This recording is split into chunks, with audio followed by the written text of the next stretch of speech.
हिमानी नैथानी और आप देख रहे हैं 10 में है दम। 10 में है दम में आज हम बात करेंगे तीसरे चरण की मतदान की, जो कि आज संपन्न हो चुका है।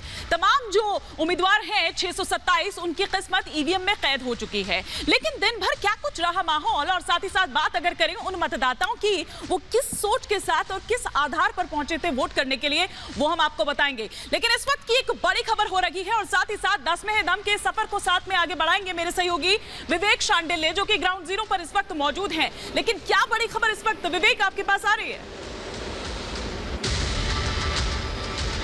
बिल्कुल बड़ी खबर बताएंगे, साथ ही ये भी बताएंगे कि प्रधानमंत्री नरेंद्र मोदी ने विपक्ष पर आतंकवादियों के मुद्दे को लेकर कैसे निशाना साधा, और ये भी बताएंगे कि पंजाब में भी आज वोटिंग हुई। लेकिन बड़ी खबर का रुख करेंगे हिमानी। बड़ी खबर इस वक्त ये मिल रही है, आज की सबसे बड़ी खबर ये है कि तीसरे चरण का चुनाव संपन्न कराया जा चुका है, और बड़ी खबर ये कि 60% से ज्यादा मतदान हुआ है। पिछले चरण के चुनाव की बात करें तो पिछले बार के चुनाव में यह मतदान प्रतिशत 2% ज्यादा रहा था, इस बार 2% ये कम रहा है। लेकिन पिछले बार जितना ही मतदान इस बार दर्ज किया गया है, पूरे उत्तर प्रदेश में 60% से ज्यादा मतदान हुआ 59 सीटों पर, जो तीसरे चरण में मतदान किए गए। लेकिन जिलेवार मतदान प्रतिशत क्या रहा, ये बताएंगे आपको मेरी सहयोगी हिमानी। हिमानी, अगर जिलेवार मतदान प्रतिशत की बात करें तो क्या आंकड़ा निकलकर सामने आया है? बिल्कुल विवेक, ये बड़ी खबर जो आपने बताई है, और जिलेवार जिस तरह से आप बात कर रहे हैं, मैं फटाफट से ग्राफिक्स के जरिए यहां पर बता देती हूं जो आंकड़ा जिलेवार यहां पर सामने आया है। और अगर हम आंकड़े की बात यहां पर जिलेवार करें तो देखिए, जिस तरह से विवेक हमें यहां पर बता रहे थे कि पूरे दिन भर का जो वोटिंग परसेंटेज है, आखिर वो क्या कुछ निकल कर आया। लेकिन आखिर जिलेवार क्या कुछ कह रहा है, ये 16 सीटें जो हैं, उन सीटों पर मतदान, और आज जो एक हॉट सीट जिस पर सभी की निगाह बनी हुई थी, वो थी करहल। लेकिन उससे पहले आइए तीसरे चरण में कितनी वोटिंग हुई, ये वोट परसेंटेज यहां पर आ चुका है। और अय्या की अगर मैं बात करूं तो 60.42% मतदान जो है वो दर्ज किया गया। और एटा की अगर हम यहां पर बात करें तो वहां पर भी 62 से 63%। मैनपुरी की बात करें तो 61.51%। इटावा की बात करें तो 58.53% दर्ज किया गया मतदान। फर्रुखाबाद में 59.13%। फिरोजाबाद की बात करें तो यहां पर 60% के आसपास आप लगा लीजिए कि मतदान यहां पर दर्ज किया गया है। तो जिलेवार ये हम आपको बता रहे हैं कि कौन कौन सी सीट पर। हमीरपुर की बात करें तो यहां पर 60.56%। हाथरस की बात करें तो 63.14%। जालौन में 60 और इधर झांसी की अगर बात करें तो 57.52% मतदान जो है वो दर्ज किया गया। लेकिन क्या कुछ यहां पर मतदाता जो है वो कह रहा था, किस सोच के साथ वो गया था, जरा ये भी देखना जरूरी है कि दिन भर क्या कुछ चलता रहा।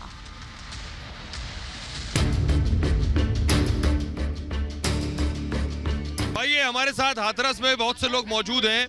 पंडित जी, क्या नाम आपका? मेरा नाम श्याम पंडित। पंडित जी, क्या माहौल इधर? बहुत बढ़िया माहौल है साहब।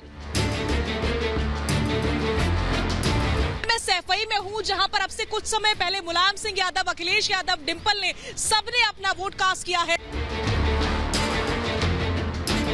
पर 2 घंटे की वोटिंग हो चुकी है और लोगों में उत्साह जो है वो बहुत देखा जा रहा है। तीसरे चरण का मतदान संपन्न हो चुका है। दिग्गजों समेत सभी 627 प्रत्याशियों की किस्मत ईवीएम में कैद हो चुकी है। मतदान को लेकर जहां जनता ने भारी उत्साह दिखाया, वहीं रिपब्लिक भारत के संवाददाता भी पल पल की खबर आप तक पहुंचाते रहे। मुलायम सिंह यादव, अखिलेश यादव, डिंपल ने सबने अपना वोट कास्ट किया है और इस समय हम यहाँ की जनता से बात करने जा रहे हैं। चाचा, आपने वोट दे दिया? दे दो। हाँ? क्या मुद्दा था वोट का? मुद्दा बहुत बढ़िया है, रोड है इतनी बढ़िया है। बढ़िया रोड है। हाँ। तो इस बार योगी होगी कि नहीं आती है। हाँ, वोट किसने बनाई? ये अखिलेश ने। चलो ठीक है, ये बताओ इस बार किसकी सरकार? सपा सरकार। वोट दे दिया? जी दे दिया। किस मुद्दे को लेकर के वोट दिया? एम्प्लॉयमेंट, बेरोजगारी। समाजवादी पार्टी के गढ़ कन्नौज में महिलाएं सुबह सुबह ही मतदान के लिए पहुंच गईं। ये तमाम महिलाएं हैं जो आपने देखा कि कन्नौज में यहाँ वोट डालने के लिए पहुंची हुई हैं। कह रही हैं कि सबसे पहले मतदान करना बहुत जरूरी है, उसके बाद में कोई भी काम होना जरूरी है। घर का काम धाम छोड़कर सबसे पहले अगर बूथ पर देखें तो महिलाएं यहाँ पर पहुंच चुकी हैं वोट करने के लिए। हाथरस में भी मतदान को लेकर लोगों में खासा उत्साह रहा। कौन आ रहा है? अब की बार योगी सरकार। लाइट, बिजली, रोड आ रही है बिल्कुल। अब आप कितने बेरोजगार घंटे 24 घंटे आ रही है, आ रही है। बिल्कुल। 110% बीजेपी। क्या सीटें यहाँ पे? कितनी सीटें? 3 सीटें, तीनों बीजेपी। कौन कर रहा है विकास?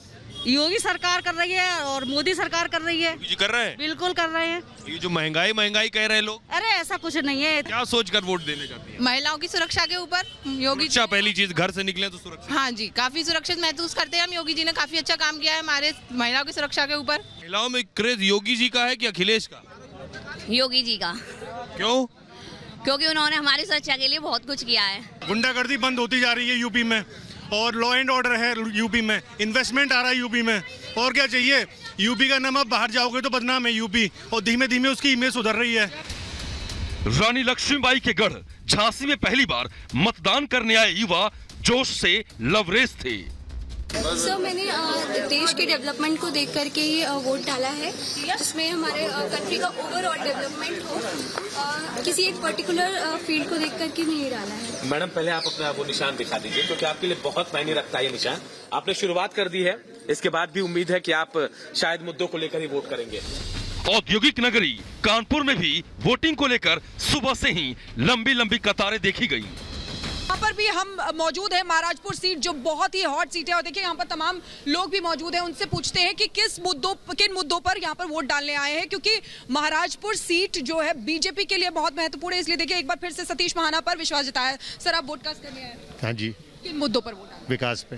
विकास के मुद्दे पर आप भी वोट कास्ट करें? जी जी। किन मुद्दों पर वोट? विकास के लिए। ठीक है, यहाँ महिलाएं भी एक बार थोड़ी सी जगह दीजिए। महिलाओं से पूछूंगी, मैम आप वोट कास्ट करने आई हैं? हाँ, विकास किन मुद्दों पर? विकास। तीसरे चरण के रण में जहां अखिलेश यादव और शिवपाल यादव समेत कई दिग्गजों की किस्मत ईवीएम में कैद हो गई है। अब देखना होगा कि तीसरे इम्तिहान में कौन पास होता है और कौन फेल होता है। Bureau report, Republic Bharat.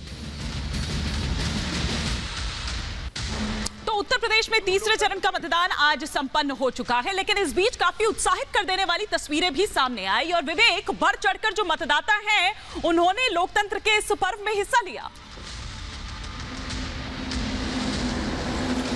बेशक हिमानी, इसलिए इसे लोकतंत्र का पर्व कहा जाता है और उस पर्व को मनाने के लिए मतदाता घर से बाहर निकले, जागरूक मतदाता जाकर उन्होंने मतदान किया और अलग अलग विषयों पर बातचीत की।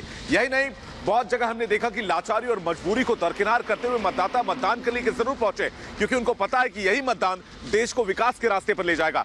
देखिए मतदाताओं को कैसा उत्साह रहा आज के मतदान को लेकर।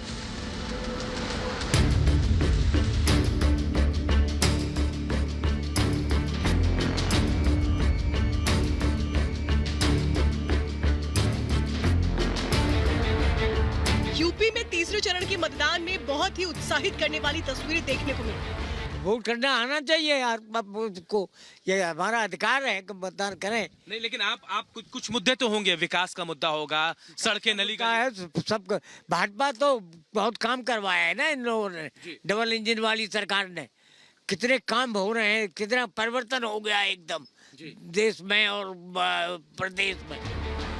झांसी में ही एक गर्भवती महिला भी लोकतंत्र के सबसे बड़े उत्सव में योगदान लेने के लिए पहुंची। ये तो मेरा अधिकार है, इसलिए मेरा तो आना पॉसिबल ही है यहाँ पर। तो यहाँ भारत के विकास के लिए मेरा आना संभव है, इसीलिए मेरा आना ज़रूरी है। थोड़ा मुश्किल तो हो रही होगी, जो इस परिस्थितियाँ आपके साथ हैं, चलने में परेशानी होगी, बैठने में दिक्कत हो रही होगी, लेकिन इसके बावजूद आप आ रही हैं। जी जी, बिल्कुल आई हूँ मैं। लोकतंत्र में मतदान की क्या अहमियत है, इसकी एक तस्वीर फिरोजाबाद में देखने को मिली। यहाँ शादी के बाद विदाई होते ही नव विवाहिता जोड़ा घर जाने की बजाय पहले मतदान केंद्र पहुंचा और मताधिकार का प्रयोग किया। जालौन से भी उत्साहित करने वाली तस्वीरें सामने आई। यहाँ भी शादी के बाद दूल्हा और दुल्हन दोनों ने मतदान किया। यादवलैंड मैनपुरी में भी लोगों ने लोकतंत्र के उत्सव में जमकर भागीदारी की। पहली बार मतदान करने आए युवा खासे उत्साहित नजर आए। दिखाएं, दोनों हाथ दिखाएं आप। और ये निशान बता रहा है कि इनकी शादी हुई है। और भाई साहब, कब शादी हुई आपकी? जी, मेरी कल शादी थी। और कल शादी हुई, आज आप मतदान करने पहुंच गए। ये बहुत ही इम्पोर्टेंट चीज़ है क्योंकि हमारे ऊपर ही सब कुछ होता है, हमारे को वोट करना बहुत इम्पोर्टेंट है। कि थोड़ी जो घर में रस्में वगैरह चल रही हैं उस बीच में बिजी हैं। वो आएंगी क्या? जी वो आएंगी, अभी थोड़ी देर बाद आएंगी, मैं खुद उन्हें लेके आऊँगा अभी। सपा के गढ़ कन्नौज में भी लोगों ने मतदान को लेकर उत्साह दिखाया। महिलाएं सुबह सुबह ही वोट डालने के लिए पहुंच गयी। कोई नहीं, खाली मट्टी की तेल मिला पिछली सरकार में। मोदी के आने में 2 बार राशन मिला, गैस मिली, रुपए मिले हर महीने खाते में। बस आप बताइए क्या मुद्दे हैं, किन मुद्दों को लेकर? हम लोग भैया पेंशन मिली और कहीं भी मिलो तो वोट हम लोग कमले में दिए। अच्छा, आप भी बताइए क्या मुद्दे क्या हैं, आपको क्या लगता है किस मुद्दा पर चीज मिली है? सुबेरे सुबेरे कैसे आ गई वोट करने? मतलब सब कहते हैं काम वाम करके तब अपने मजूरी बच्चे छोड़ आए, मजूरी धतूरी आए वाले हैं, सवेरे अपने काम करें, भाजपा के लिए आए हैं, दौड़ के दिल देने भाजपा को। हाँ, दिल देने आओ का जिताएंगे, दिल देने आए। आप काम धंधा सब निपटा के आती हैं औरतें, आप लोग तो सुबह सुबह रिकॉर्ड तोड़ रहे हैं। हम लोग काम बाद में कर लेंगे, ये वोट पहले डालेंगे। यूपी में तीसरे चरण में भी लोगों ने लोकतंत्र के सबसे बड़े पर्व में जमकर भागीदारी की। अब देखना होगा कि जनता का उत्साह किसको सत्ता दिलाता है। Bureau report, Republic Bharat. तीसरे चरण का चुनाव संपन्न हो चुका है और चौथे चरण के लिए तैयारियां जोरदार चल रही है। प्रधानमंत्री लगातार धुआंधार प्रचार में लगे हुए हैं।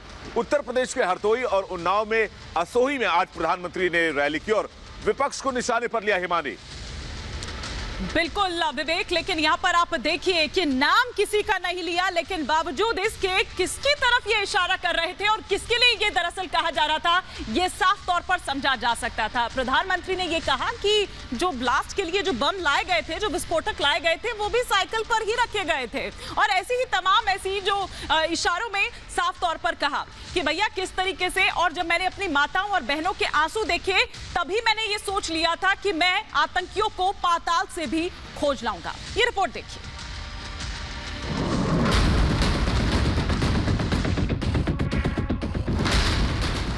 माताएं बहनें के आंसू रुकते नहीं थे। मैंने संकल्प लिया था कि मेरी सरकार इन आतंकवादियों को पाताल से भी खोज करके सजा देगी। ये लोग ओसामा जैसे आतंकवादी को जी कहकर बुलाते हैं। यूपी में एक तरफ जहां तीसरे चरण के लिए मतदान हो रहा था, तो वहीं हरदोई में पीएम मोदी विरोधियों पर बरस रहे थे। चुनावी माहौल में पीएम मोदी ने आतंकवाद का मुद्दा उठाते हुए विपक्ष पर जमकर शब्दबाण चलाए। अहमदाबाद केस का जिक्र करते हुए कहा कि जब मैंने माताओं बहनों के आंसू देखे तभी निर्णय ले लिया था कि आतंकियों को पाताल से भी खोज लाऊंगा। जब मैं गुजरात का मुख्यमंत्री के रूप में वहां की सेवा कर रहा था, तो उस दौरान अहमदाबाद में भी सीरियल बम धमाके हुए थे। मैं उस दिन को कभी भूल नहीं सकता हूं साथियों।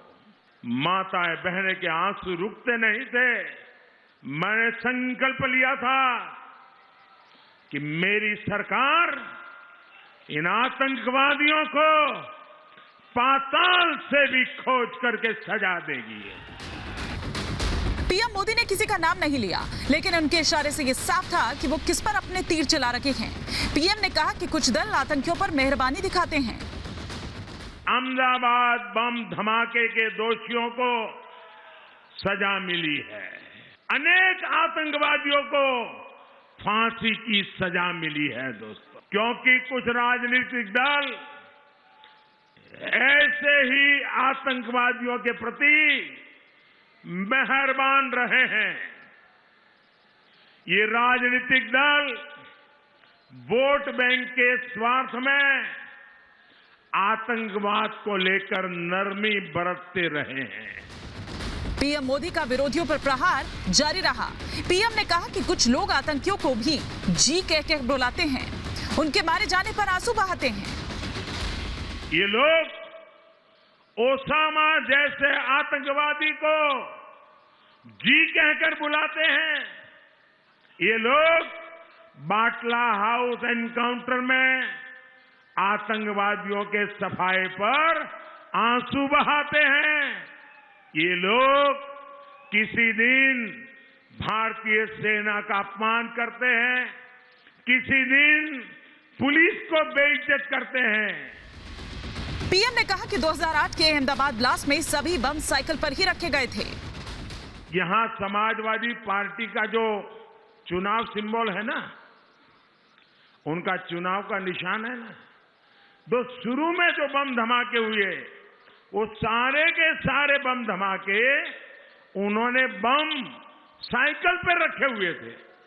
चारों तरफ ये साइकिलों पर रखे हुए बम धमाके फूटे। मैं हैरान हूं, ये साइकिल को उन्होंने क्यों पसंद किया। पीएम मोदी ने आतंकियों के केस वापस लेने को लेकर भी सपा पर सवाल उठाए। जिन्होंने काशी में धमाके किए उनके केस वापस लेने का निर्णय उचित था क्या? 2007 में गोरखपुर में आतंकी हमला हुआ था। 2013 में समाजवादी सरकार ने तारिक कासमी नाम के आरोपी से केस वापस ले लिया था। आतंकवाद को लेकर सपा पर सवाल उठे तो अखिलेश यादव जवाब देने के लिए सामने आए। अखिलेश ने कहा कि बीजेपी केवल झूठ ही बोलती है। कोई आतंकवादी हो उसके ऊपर कड़ी से कड़ी कार्रवाई हो, और अगर आज और चुनाव से पहले भारतीय जनता पार्टी का आरोप लगाना, भारतीय जनता पार्टी स्ट्रेटेजी से चलती है। आपके साथ भी फुटवाई स्ट्रेटेजी से चलती है।